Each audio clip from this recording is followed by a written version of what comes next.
आबू आबू आबू बहिना सजनी हमार है, रतना पलकिया चढ़ी ऐला दुल्हा चार है, रतना पलकिया चढ़ी ऐला दुल्हा चार है।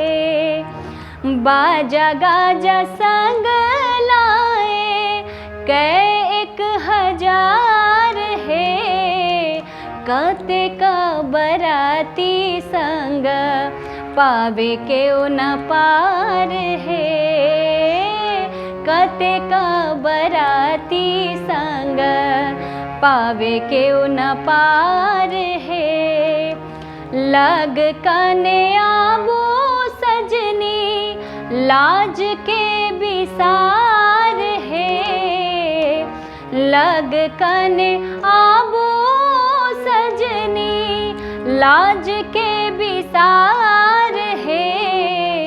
जेहने कुमारी सभ, जेहने कुमारी सभ तेहने कुमार है, जेहने कुमारी सभ।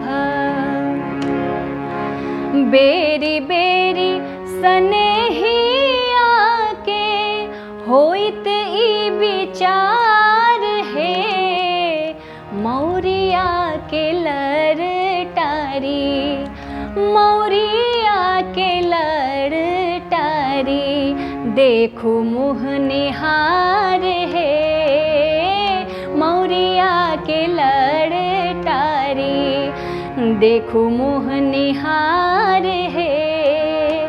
रतना पलकिया चढ़ी ऐला दुल्हा चार है, रतना पलकिया चढ़ी।